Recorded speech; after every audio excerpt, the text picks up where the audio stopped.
Right guys, so something happened to me, I eventually overcome it.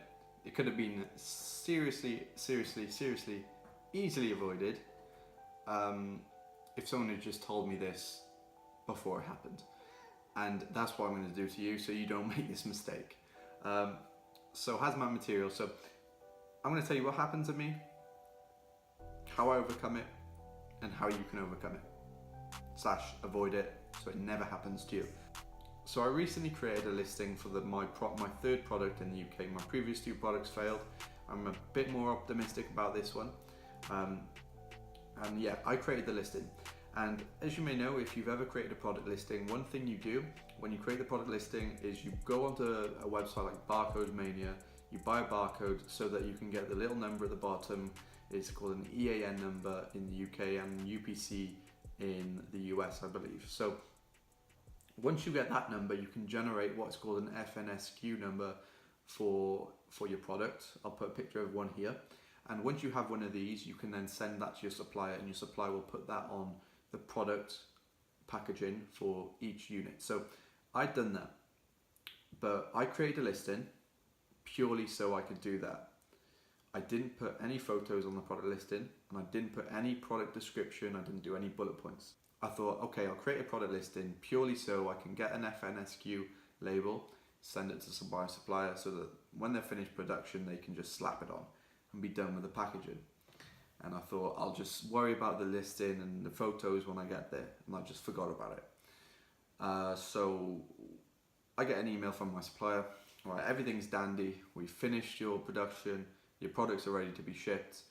Yeah, so everything was cool.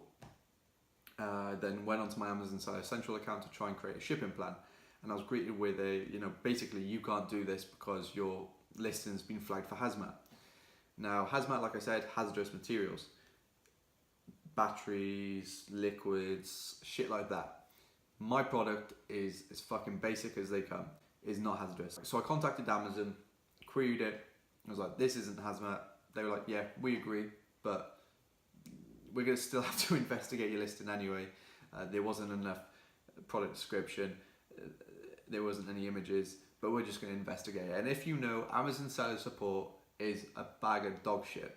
Okay, it just is. That's something we have to accept as Amazon sellers for using this massive platform. Obviously, the benefits outweigh the negatives of that, but it's just something you're going to have to deal with. You're playing in their court. So I was like, okay, they said 4 days to review. And bearing in mind there was nothing wrong with my product, I thought, okay, 4 days, it'll probably take them 4 days. 1 week passes, they still haven't done anything. I'm keeping on to them, we appreciate your patience. And I got chatting to some of the people in the Facebook groups I'm in, and they were like, yeah, the same's happened to me.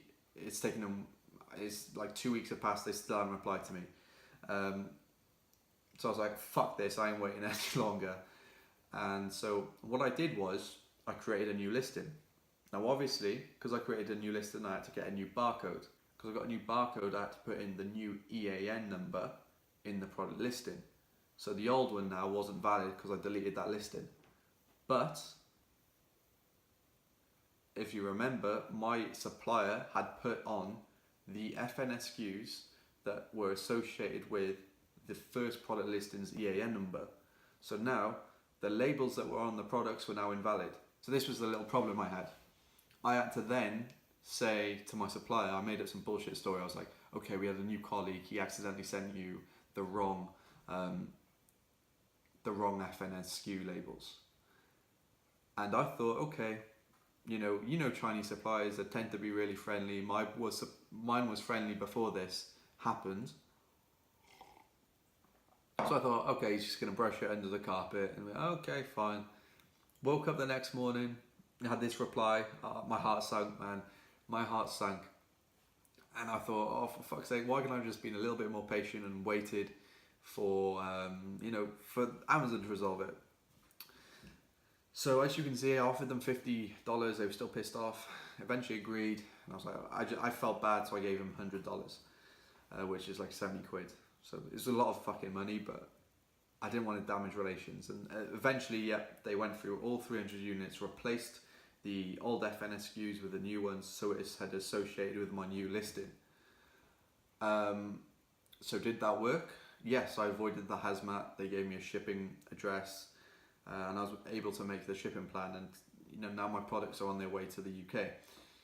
And I'm still getting emails saying they're still investigating my old listing. So it just sums it up, guys. And it would have been now 2 weeks. And God knows when they're eventually going to come to a conclusion and realise that I deleted the listing. But long story short, I overcome it.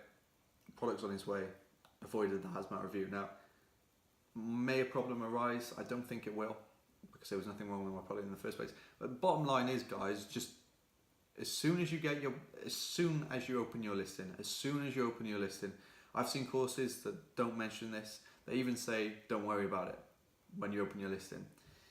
You have to worry about your bullet points and your photos as soon as you open it. Don't leave them blank.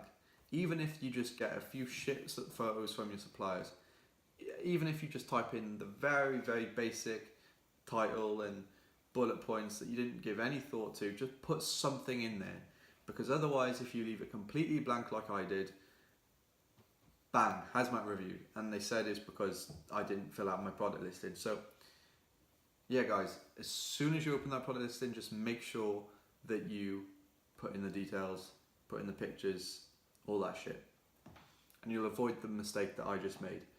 But yeah, long story short, I overcome it, and we're good to go.